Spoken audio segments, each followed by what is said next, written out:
Fat Harry's Reloaded in Man. Newlands. Yeah, because Canty, being the ultimate historian that he is, kept quite a few important documents, which I'll send you. Actually, there's a link to my website. I made a website called cannabashbarn.com, and on Fantastic. there, and on there you'll see that in the gallery, you just scroll down the page, and so in '72, Cannabis Barn was playing, the Battle of the Bands, Rock 72 at the Greenpoint Stadium, Cape Town City Hall, and with big name bands. We were the shit, man, and we were like a jazz fusion band, and it was with saxophones, flutes, percussion, and the whole thing. And the late great Charlie Kasavalos was the leader, the musical director. Amazing. So we were always finalists in the Battle of the Bands. We never won. There was always like Otis Waygood and other bands that won. Anyway, so we were invited, or we offered our services to SACS. Remember, we used to have Panorama Week. Of Panorama course. Week, it was after exams, and there was still another week to go before school let out. So they had all sorts of lectures and movies and talks. It was a great time, and we were the last act, the last slot on the week of Panorama Week, or one day or whatever it was. So I actually, and Canty he's got there's a photograph of the program, which is typed out by the secretary. So our name's in there. And then afterwards, we did the gig. It was great in the half-mile hall on the stage, or whatever it was. And then afterwards, we got a letter from John Ince saying, "Thank you so much for coming. You guys were great. The boys really loved you. We wish we could have had you there all day. Keep me posted. I'll be following your continued success," and all this sort of stuff. So that letter Canty kept, and that's now on the website as well, as well as all the press clippings from the Argus and the Cape Times of Battle of the Bands, listing all the bands that played, where it was, etc. So the reunion it's a big one for me because I was a musician in Cape Town as well as a professional musician, playing a lot, but I left in 1980 and came to the States, and I had good success, but in original bands, which meant never really made any money, but played original bands I can tell you the whole thing, but my sister Amanda and Anton and Keith, they went overseas. They first went to England, then they went to Boston to study music, Conservatory of Music, where Anton was at, and then Keith went to Berkeley. And then they went down to New York City, formed a band called Spider. It was signed by Bill Aucoin, well, not signed, but managed by Bill Aucoin, who managed Kiss. So they were, and I went and I said to her, "Look, can I be your roadie?" And she said, "Yes." I said to my dad, "Well, I'm leaving. I'm going to America." So off I went, nervous as hell with nothing. And anyway, became the roadie, for like $175 a week or something. But it was not enough for me to find my own apartment or anything. And she was like, and I was staying with a man in Keith. She's like, "When are you going to get your own place?" Anyway, we went up and down the coast, touring up and down the East Coast, and a date in New Jersey. I was packing up the gig, putting the drums away and everything, and then I was approached by someone who said that there's a local band looking for a drummer, because there's more to it than that actually. There's a girl I got picked up by this woman who later became the mother of my children, and so I went home with her, and I said to the boys, "Look, I'll meet you on the New Jersey Turnpike when you're traveling back down from New York to Pennsylvania. I'll meet you at the rest stop tomorrow. Pick me up there. I'm spending the night with this bird." Anyway, she told me, I don't know, that night or later that a local band was looking for a drummer, and so I said I actually managed to get some drums together from Anton from the Kiss warehouse. They had a bunch of drums there, so Anton let me borrow a few, and so I did the audition and everything, and so they gave me a tape to learn. I learned the songs, went to the audition, and I got the gig. So then I was like, "Oh crap!" So I said to Anton, "Hey man, I got a gig. I'm going to be in a band in New Jersey." He said, "That's great, man. Good luck and everything." I said, "I don't have any drums." He says, "Well, come to the warehouse, the KISS warehouse. We can fix you up with some stuff, I'm sure. So that's how I got my kit. Then I bought some cymbals and etc. So that was 1980 at the Jersey Shore. It was a band called The Rest. I can send you clippings of that as well. The singer was a 17-year-old guy, real good-looking kid. He'd been poached from his own band, which was called Atlantic City Expressway, very sort of Jersey Shore sounding band with Springsteen, Southside Johnny sort of influences. Southside Johnny's a sort of a Motown guy, a white guy, would sing all those incredible songs down at the shore, sort of contemporary of Bruce Springsteen. Anyway, his name was John Bon Jovi. John Bon Jovi, Bongiovi, JOHNBONJOVI. So you know what happened to him, right? It was John Bon Jovi who sang with us, and we had a great time that summer. The place was packed. We were doing all original songs, written by the guitar player Jack Ponte and the keyboard player Mick Seeley. I've got pictures as well, and so we rocked the show, man. And but every time John brought a song in, Jack would say, it's not really good enough. So John got pissed off and said, you know what, I'm out. And he went to his uncle's recording studio, the record plant, or the power station. I think it was the power station in New York City. And his uncle was, I forget his name. Also, it was like the engineer there. And John, in exchange for free time at night to record his own demos, had to do all the mics, make coffee, tea, and be the studio handlanger, so to speak.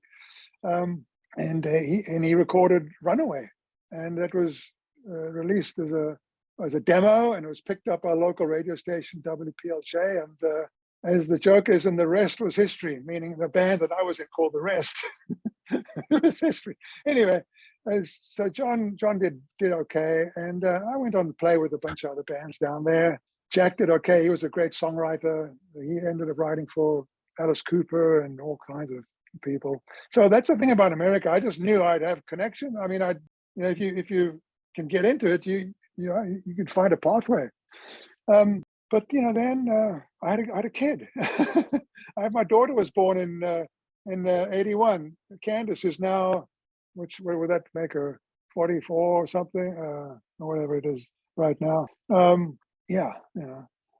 43. So I've just spent, she's got a little 4-year-old, and I've just spent Christmas with her. So I had to really hustle to make money, and did all sorts of other things, driving my car as a courier and everything else, working for UPS as a delivery driver. America was great. I mean, I had full medical coverage. I was being paid really well, hourly. I had a big house that I rented with option to buy. My drums were in the basement.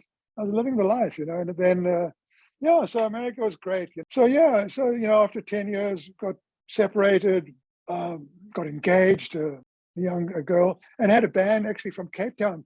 My cousin came over with a guitar player and a bass player. She was wanting to settle in America. So she came, she said, we're going to put a band together. We call it The Untamed. And we played the Jersey Shore. She got pregnant. She met a guy there, got married, got pregnant. Lovely daughter, Dara. And they now have a beautiful duo. They sing together. Dara's like, I don't know, 30 years old or something. And Sharon's got a great band called Rocksteady. She plays in Cape Town. She's going to be in Canabash Barn. She's going to be singing in Canabash Barn. Yeah, so we had a great time. In fact, in Phoenix, I just went to visit the bass player. America changed many people's lives. The bass player ended up staying, got married, got 2 wonderful kids, and his name is Mark Orenser. He's from Durban. Then I got divorced, and then I was like, you know what, kids? Remember the Bashews, John and Roger Bashew? Yeah. So Roger, they were neighbors of mine. And Roger, Canabash Barn, weren't they? Exactly. So Roger was my bass player buddy. I mean, we were like telepathic. We played together all the time, bass and drums. He was working at the time in America, in LA, with he'd actually had a stint with me in Florida, because I had another stint in Florida where my son was born, and I played there in cover bands. And in blues bands. That was another great experience. So Rogers, after a while, said, and he went to Pennsylvania after that. And then his brother started a company in LA called Endless Noise, which was a audio post-production facility. And they did great. They were hooked up with all the big studios in town, doing audio for commercials mainly. So they came to LA. The reason I went to LA is because they visited me in New Jersey, and they said, you should come to LA. So I said, okay, I'll come. So I went to have a look, and I left my kids in New Jersey. I went to have a look in LA and ended up doing a recording with Roger for a Reebok commercial. He said, just play these trash can lids and play this and do this. And we made a big noise. And Reebok loved it, and they got the gig. So I'm like, Dad, you have a job for me? They said, sure, come on out. So I went back to New Jersey. I said to the kids, my daughter was 16, my boy was 10. I said, guess what? We're moving to LA. They were mortified. You know, what a time to pick up and leave when you're 16 in high school. Later on, many, many years later, she said, this is after I put her in Beverly Hills High School and everything. She did great. She went to UC Irvine and everything. She said, you know what, Dad, although it was hard at the time, it taught me a lesson because, you know, you can make new friends and make new connections, and it sort of builds your self-esteem and your confidence. And you know, you don't have to always stay in the same place. It doesn't matter. And yeah, and actually, she's got a great job, and she was looking to move, you know, fearlessly looking to move into another job. So I guess that's sort of stuck with her. Worked out. So yeah. And then where did the yoga come in, Pete? Yeah. So carrying on in Endless Noise, eventually that folded because the profits were snorted away, if you know what I mean. And the company folded. And yeah, it was a great company in Santa Monica. Roger's girlfriend at the time was a producer for commercials. She said, look, if you want some work, you can work freelance as a AD, they call them, right? PA, or an assistant, a daily assistant, whatever they call that. So she said, but you got to get a pager. I got a pager? Okay, I'll get a pager. You know, no phones in those days. So I got myself a little pager. She said, because when I call, you need to answer. So I ended up working. I had a whole other career as a PA. Yeah, I think I called it a PA. And on also for commercials. And I moved into the art department and freelancing. And I was after this freelancing for a while. I was like, this is really difficult with kids and everything. I need a real job. And yeah, so I'd also started doing yoga. I was working out at the gym and in Beverly Hills called the Beverly Hills Health and Fitness. And because I lived in Beverly Hills because my friend Terry Mickelson from Cape Town, my ex-flame, had been living in Beverly Hills. She said, look, if you're bringing the kids here, it's either the Beverly Hills School District or the Santa Monica School District for them. Don't go to the LAUSD. So I tried to get into Santa Monica. It was very difficult to find a place, but in her building, something became available. So I ended up staying in Beverly Hills, hence my daughter going to Beverly Hills High and my son going to Horace Mann. Oh, no, Horace Mann was New Jersey. I don't know what it's called, Whitman or something. Anyway, he eventually went back to Florida to be with his mom, and my daughter stayed in California. Train of thought was so I'm in the gym and exercising, and I'm like, you know what, I need to be in a group class. So I tried aerobics and all their dance things, and I was like, this sucks. And I found there was a guy, a boxing instructor, doing a circuit. I'm like, this is great. Anyway, I'm doing my work, and in the gym there were some pictures on the wall, painting, and they said to me at the desk, you know, she's South African, this girl that did these drawings. So I'm doing my bench presses or something, and I hear this voice, excuse me, you please pass me that painting on the wall over there? I'm like, oh, you must be the artist. She's like, yeah, I'm Renee. I'm having an exhibition. And I introduced myself, South African. She's, oh my God, you've got to come to my exhibition on La Brea. So I went to this is how my yoga journey started. I went to the exhibition and she introduced me as a musician to her friend David Greenwald, who's a doctor, a lawyer, and he was a keyboard player. And he says, look, come and jam with us and everything else. And so I went and jammed with him at his house and had a great time. And I was telling him about, I want to find a group class to exercise. And he says, yeah, come with me. I'll take you to where I go. just bring a towel, bring like something that you can sweat in. He didn't say sweat, I don't think. He just said, bring like short pants, like short bathing suit, short pants, something like that. Anyway, I had no idea where he was taking me to. I walk into the room. It was boiling hot. It was like 100. I was so hot, like 50 degrees or something. And I'm like, what is this? And the heat's blowing, and it's a Bikram studio. And the class is taught by Bikram, no less. This is on bottom of Doheny and Wilshire, with his studio there. This is in 1997. I went to the LA in 96. So I'm like, okay, well, I got through the first class. Now I'm going back for the second. I know what to expect. So I'm like, you know what, this is nuts. This is crazy. What else is there in LA? So he says, there's a whole thing going on in Santa Monica. You know, there's a donation classes down there and everything. So off I take myself. Brian Kest, who became my big inspiration, really got me hooked on yoga. He was by donation. I could afford, and I started going there every day. And you know, he got his $100 a month out of me. That's for sure, 150, because you know, all I had to pay was $1, a couple of dollars. But I was going every single day. After a while, I couldn't live without it. My mind was changing, my body was changing. It really changed me, because I was the sort of person who, like my kid is now, my boy who's actually 34 going on 17, still thinks the world owes him everything and everybody else is to blame. I mean, I was just like that, you know, I was blaming everybody and couldn't understand, got very frustrated. But yoga breaks that down, the way the exercises work. You can't, it's not like, hey, go, go, go. It's hard stuff, but you're in a relaxed situation. You know, I went in with a complete open mind, because the only time I'd seen yoga before, I didn't even know it was yoga, was in the movie Woodstock. And it was really looking at it in like 1969 or 70 when we saw the movie. They were doing Kundalini and flapping the arms around and chanting and carrying on by the water there. And you know, I was like, oh, that's weird. Oh, actually, the second time I saw yoga was at my Beverly Hills Health and Fitness. I'm looking through the window at this class. It's dark. Everybody's lying on the floor.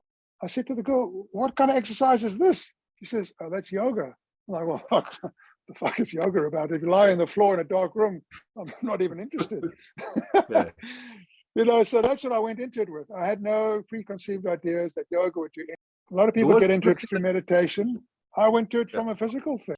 Physical. I went there for exercise. And luckily, the teacher I went to was very non-dogmatic. Brian was the coolest. There was no chanting. He was very spiritual, but very down to earth, very good looking, you know, just he'd swear a lot. He'd just say cool things just to make you really understand what this is about. It's not about looking good. It's not about, you know, impressing the person next to you. It's about being with yourself and just understanding what's going on in your body and stuff like that. I was like, and that's sort of, and just listening to that and doing these. So you're doing these exercises. First of all, you're trying to do an exercise like arm balance or something, and you see these girls, little pigeons of girls, little, you know, no muscles on them, just floating through all these arm balances. And I'm like, oh, that's amazing, you know. And some poses, he was like, well, sit on your shins, and then put your bum down on your knees, on your bum down on your heels. I'm like, my knees will, no way. And then he goes, then lie back. I'm like, what? My body will break in half. You know, 3 years later, I could do that. But at the time, and the way he was teaching us, he said, just don't worry, just stay where you are, do what you can, you know, and don't worry about it. Yeah, well, to quote Brian Kest, he would say, you know what, the very flexible people who can put their heads on the ground and everything, just think about it. It's very easy for them. They can do it in their sleep. What benefit are they really getting from this, you know?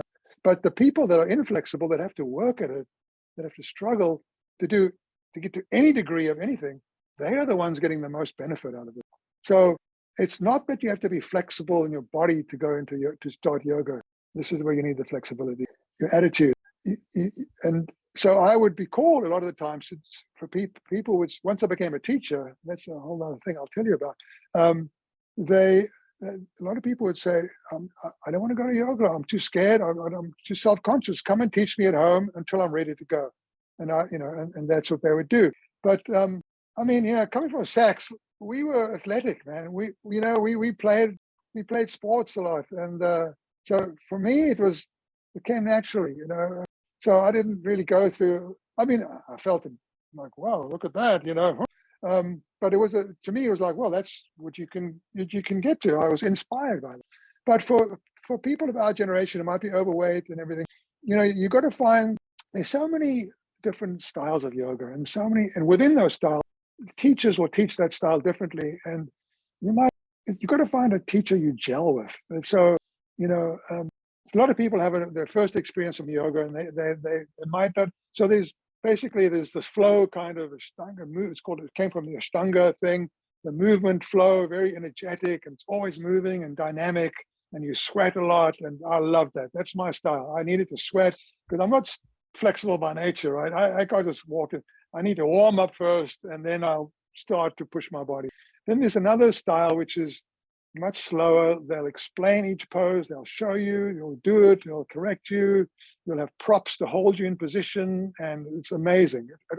It helps people that are less athletic, less flexible. It's called Iyengar. It comes from the Iyengar. And both the teachers, the primary teachers that came up with that, had one teacher who taught both of them, and he was so good. He could teach two different styles, and both of his teachers became Iyengar and Patabi Joyce became the heads or the main heads, I suppose, or the originators of these two different styles. Anyway, so that's what I would say. You've got to find the right teacher and the right style. And so you could do some research. There's Kundalini, which is really for everybody. Kundalini is fantastic, but there's a lot of chanting, and they wear turbans. They SACS. So if that puts you off, then that puts you off. There's a lot of yoga where they'll do ohms and chanting and stuff before or afterwards. There's a lot of yoga where they'll just start the class with nothing, just physical, and you'll go through the physical class and do it, if that's what you want. There's ones that work together as partners, which is good, but sometimes you don't want to work with a partner. You just want to be on yourself by yourself. With the internet these days and the resources we have, I think your first step should be research to find out, so that, because you can't just walk into any old studio. You can't just walk through the doors and say, I want to do a class. You don't know where they're going to put you in. They're going to ask you a few questions, and you might be in a class which is totally beyond you, and it's going to ruin your whole experience. So I would definitely not say just don't do it blind. And YouTube, you can put in a search, yoga for old fat men or something, whatever, and you'll find stuff. And so you check it out, and you find teachers, and you'll find the style or the vibe, and get the name of the person and whatever, and I mean, the internet's amazing. So I would suggest doing some research beforehand, and then doing it at home on your own, because this yoga in chairs, I mean, for God's sake, you can sit, like I can sit in this chair and I can do a lovely twist. My hand is on the backrest, behind the backrest. My other hand is on the outside of my knee. I got my hand backrest here, and then my other hand will be on the outside of my knee. I can't really show you with the camera. And you can do a lovely twist. I mean, twists are great. You can do this at the office. Do the other side. You can take your arms behind your back. I mean, yoga basically is different kinds of stretches, really. Obviously, there's other poses, warrior poses and balancing poses, things like that. But it's basically just putting your body through the range of motion that you wouldn't normally do in your day. Unless reaching into the back seat of the car, you might do a little twist, but when else in the day are you going to, twist? So it's important at our age to put your body through as big a range of motion as you can. And that's what yoga is about, really. And you can do it in chairs. I mean, you can do warrior poses, your thigh supported by the chair. And I can send you some links for pictures if you wanted to post them. Well, it is, when I taught my beginners, all. Yeah, man. I started just teaching flow, the really hardcore stuff. And the harder I made it, the more people came. I became really popular in LA, all over the place. Ended up owning a studio. And then actually, before I owned the studio, I said to the owner, I really need to challenge myself and teach beginners. But it would frighten me to teach beginners. I was never really a beginner. And so to be a better teacher, I need to teach beginners. So I sort of made it my own way of teaching beginners. I tried things and I saw, oh my God, this is not working for them. They can't do it. In other words, they couldn't really do push-ups, and they couldn't go from down dog and step their foot forwards. I mean, it's not happening. So I'd put them sideways, and in a sort of a wide stance, and turn your right foot to the right, bend the right knee, keep the back leg straight, open your arms. Now they're doing warrior. And then I'd say, come back to the center, turn the left foot out, bend the left knee. Now they're doing warrior two to the other. And so we did away with the flow, and we just did stuff from side to side. The hardest part for them was moving the foot around without wrinkling up that. That was the hard part. Every time you move your foot, there's so much pressure on it, wrinkled the mat. Okay, well, it's take a while for you to get it right. Anyway, and then I did my like qigong moves with that, doing this and that, turning around the other way. I just made up stuff and just to get them moving, and they loved it. They loved it. So you got to, I just was teaching to the room, and that's what I learned as a teacher. It became kind of challenging in these classes where you have a lot of people, and there's all different levels. And then I was able to, the regulars that came, they knew my class, I could challenge them. And the people that was, some people would go halfway through the class, they'd go, is this the level 1 class? I'm like, no, that was the room across the way. But you're here already, you might as well stay, So some people were in my class by accident, which was amazing for them, because they would have never have chosen to go to a level 3, which was at a level 2 rate. I was able to see that what their vibe was. I was like, wait a minute, this person needs X, and I would be able to give them. I'm just saying this because people have a bad experience if a teacher in the class ignores them and they're struggling and they're not getting the help they need. And there's yoga blocks. These things are magic. I use them now all the time. Never did in the beginning and really didn't need to, but now these are magic.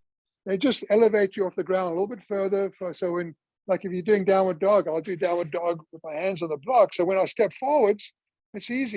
I'm not going to pull my back out, which I have. I've pulled my back out many times.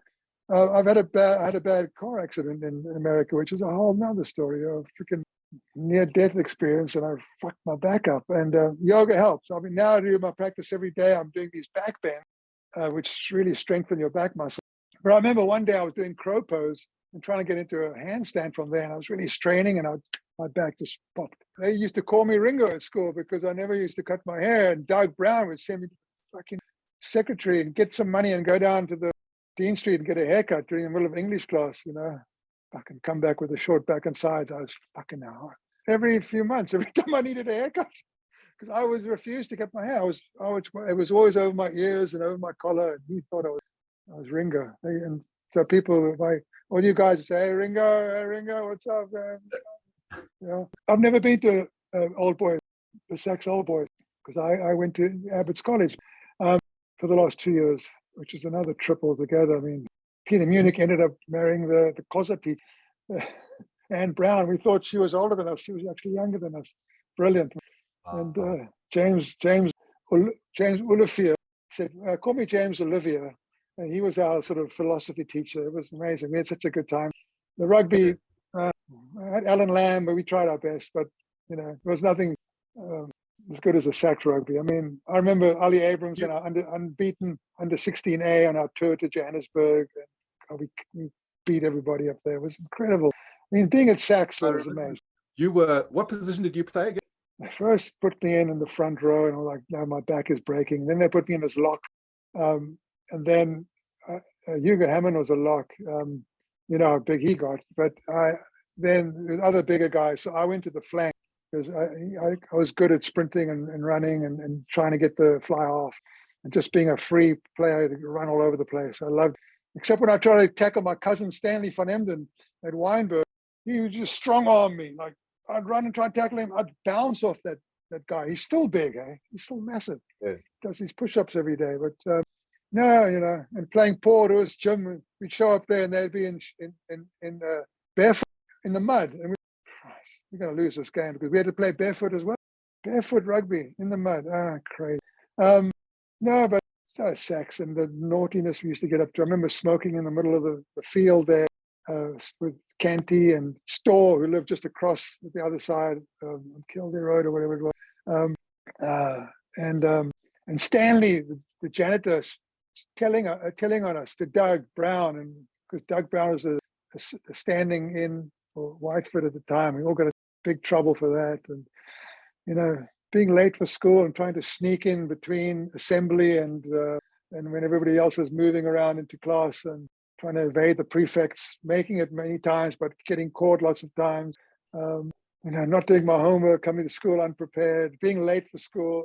Those are sort of my memories of school. Extra math lessons with Canty because I couldn't follow Dean, the math teacher, Mr. Dean. I think it was Dean or something. He was so quick. He taught so quickly. No, I mean the spirit of SACS was so great, and then when this came up, the 50-year reunion thing, that I got the letter for, and then I saw that Canty had this thing about the Panorama Week. I'm like, we got to put the band together. We've got to do this. So unfortunately, Charlie is no longer with us, but I've got David Bass on keyboard and Roger Bashu on bass and Clive Stegeman on saxophone, original member. Original member. Trying to get hold of Joe Feldrick Davis as well. I've been in touch with him, but he's not committing yet. Nor is Roger fully. I mean, Roger's on again, off again. We'll hopefully still get him. Canty obviously on congas, percussion, and we've got a guitar player, Mike Levy, Dr. Mike Levy. So 2 doctors in the band, like David Bass says. David Bass. I guess you always need a second opinion, right? You need a second opinion. He says to me, "Why do you have another doctor in the band? You need a second opinion." So Mike Levy's an old sax boy, class of '72. So he's coming on board. So it's going to be a fantastic evening. I hope to see a lot of the guys there. It's actually on the Thursday before the event because we couldn't find a venue suitable for us to play it on campus. So they're doing it off campus, which is a bit easier. We'll be able to get more people in there, and it's a good show. So I know the Saxo boys, as of today, have booked a table for 10, but I hope there's at least 20 guys in there to see us play. So I got to share a memory with you, and that is New Year's Eve, 1971-72, and you guys played at the Durbach's house in Angelina Avenue on the Stoep. And you were on drums. Michael Rosenzweig was playing guitar.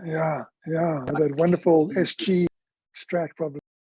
I thought he had a white Telecaster, but I might maybe a white. Probably a both. It was definitely a white Fender.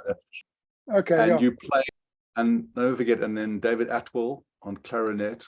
Roger Bashu was John Bashu. John Bashu. John on guitar. Yeah. Michael Canty was playing bass then. He had a Beatle bass. Yes. Yeah, exactly.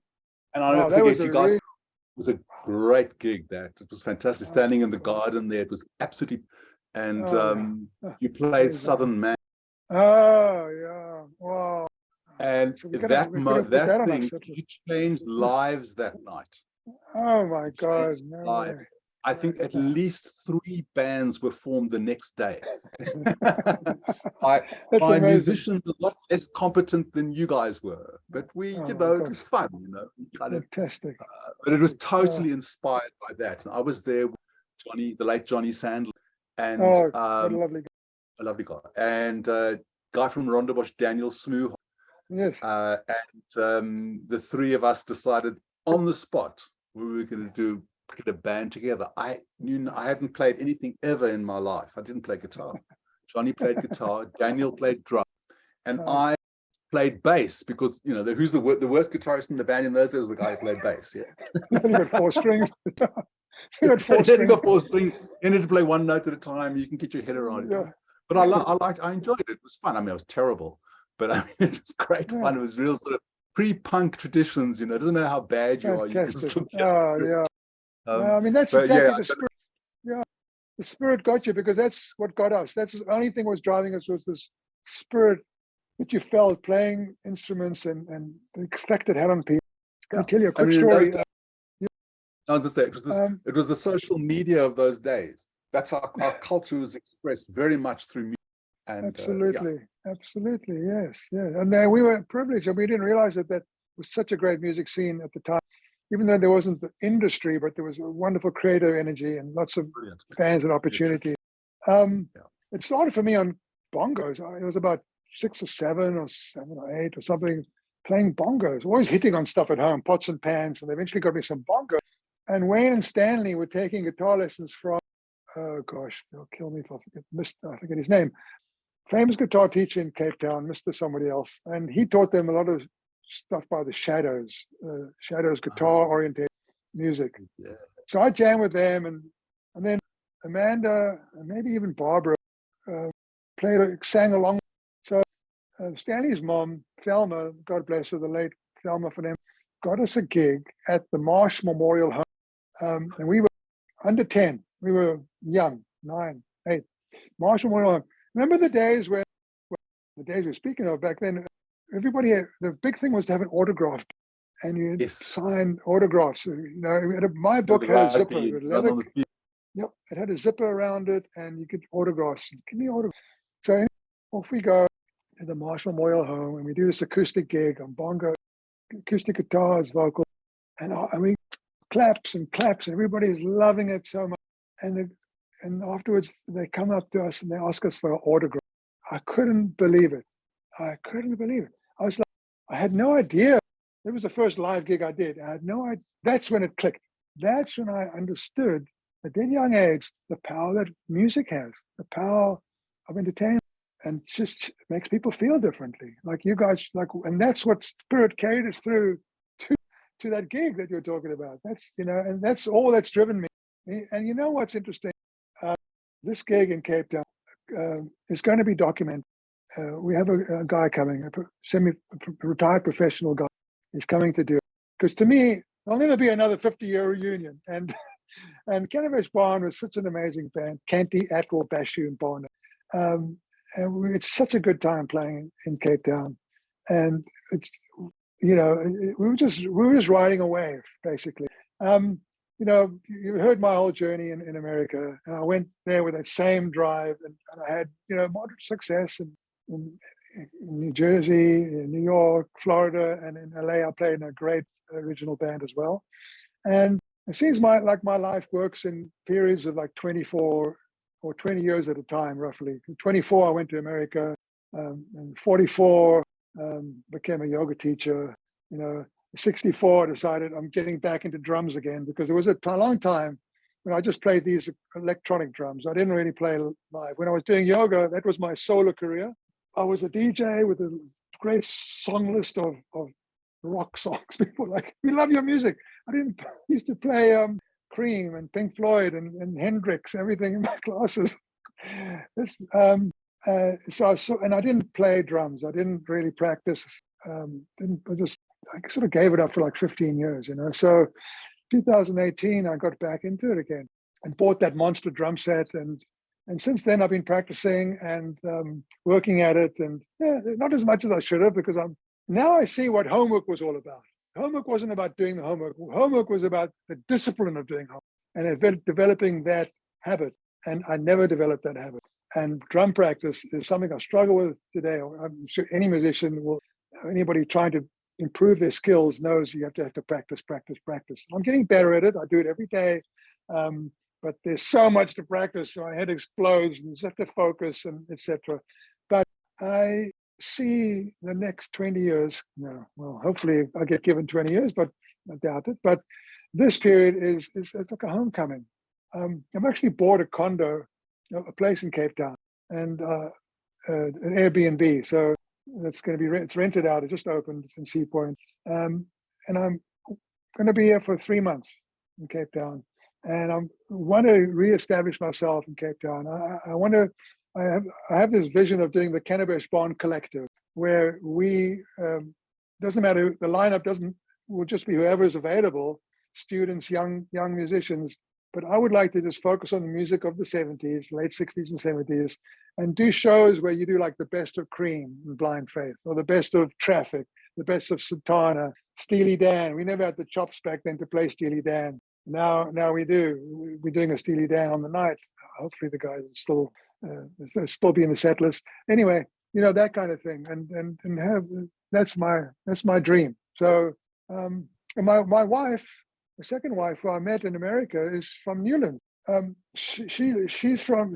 dad still lives next to Forries on Manson Road at the top of Forries. So I would walk past their house. Who knew I was going to marry this girl who was like 5 at the time, because she's 15 years younger than me. Anyway, it's funny how life is. She made her way to LA. We found each other through the yoga studio.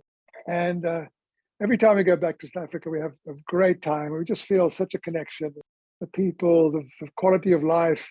I never really thought, I didn't want to go back last time, because I said, I'm tired of falling in love with Cape Town and having to break up. Every time I go there, I fall in love and have to break up. I'm tired of it. You go. She said, come on with me. Anyway, I came and I got involved in a jam session. Graham Belair's. Let me just say about Graham. Graham Belair's is really being the main drive behind getting this gig together, because I connected with him. He does hiking all the time. He's got the Cape Hiking Club or whatever, and he takes me. I've been with his club. I've been solo with him. He's taken my wife and her brother. We've done a lot of great hikes with him, and this whole thing was the fire was fueled for this reunion basically through his enthusiasm. Like, yes, we'll definitely do it. We'll make it happen. So he got us. So yeah, train of thought has just gone off for a moment, but I do want to definitely thank Graham. Yeah, I just definitely want to thank Graham a lot. Yeah, for bottom of my heart for putting this together and of enabling this, and because he's on the SACS All Boy Committee and bringing it to them and discussing it and making it happen. And I was saying the reason it's also at Fat Harry's is because Graham said there's a jam night on Mondays at Fat Harry's. You should go there and you'll be able to sit in. So I took my drumsticks and I went there, and it's run by Dan Shout, this amazing sax player from Cape Town, and obviously and Graham's son Justin Belair's is like the primo sax player in Cape Town. He's actually on tour with Cirque du Soleil in Paris, with the Zip Zap Circus, and doing the music in Paris, and then touring Europe with his wife Gemma, also plays sax. I mean, just a great musical connection all around. So I go to these jam nights, and I go again and again, and then I'm in town at other gigs, jam gigs, and I see the keyboard player from the jam night. He's like, "Hey, how's it going?" And all of a sudden, I'm feeling this connection starting to happen again. Being seen, being out. Never really felt that and got that in America. I didn't really. Anyway, I didn't try that much. But in South Africa and Cape Town, it's so easy to the musicians are so willing. There's so many of them. It's such a vibrant scene. So I know that I'll be back on Mondays doing jam nights, but I want to be able to be there to get called. Hey, we're doing a gig. Be the drummer, So, but the only way that happens is if you're there a lot and you're seen, and so that was sort of starting to happen. So my idea is to be there more often to make that happen. So last time I was there, I was like, I'm buying a place. So I had some money from selling my folks' house, and it was basically you get like a 1-bedroom 30-meter place for the price of a house, in the Marina de Gama in Sea Point. So anyway, I've got one, so I'm happy, so just coming back to sort of the life circle and the time, I think my wife retires in about 5 years, so I think we're gonna be in Cape Town for longer periods of time, and maybe eventually just be there all the time. And precisely, America's like that. It's the first thing I noticed. The radio stations, rock radio, 24/7 rock radio. I mean, in Cape Town, it was like it was everything on one station. We had to wait for our little slot to listen to our music. But there was rock, and the music's the same. Bands are the same. I'm a rock musician. Don't play jazz. I don't do anything. But I mean, obviously, the cats that know how to play will play everything, and Sure. And it's also it's just. I mean, the people that are like in recording, even in Cape Town, the higher echelons, those are the guys that are going to get called for gigs, for recording gigs all the time. And if you can nail it, the person running the session is going to call you because why take a chance on somebody else?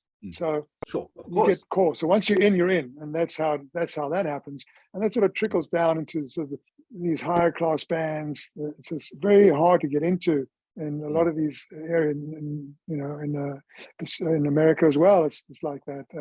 There's a great little club up the road called the Baked Potato. It's tiny, and that's where a lot of musicians go to play. Like if you're on the TV show, The Tonight Show or whatever, and they record those shows in the afternoon, and then you get your nights free. So a lot of those musicians who have these TV gigs, that's their bread and butter, will put bands together, jazz bands or bands that they're sort of their dream bands, and go play these little gigs in town because they can't travel. They've got a gig every Monday through Friday. So you see the best musicians in these tiny little places. It's amazing. So that's incredible. It's the one club I go to all the time around here. And obviously you've got a lot of talent and people doing ridiculous things, but it's, as you say, it's pigeonholed. A lot of people are doing great things in certain areas only, but I've always been a jack of all, master of none kind of thing. And that's just what I love to do. I mean, my yoga teaching was the same way. I just drew from everything and taught the way I taught my style, and it works. And in Cape Town, hopefully I'll be able to do that again in yoga. That's another thing I'd love to do, actually. Eventually, teach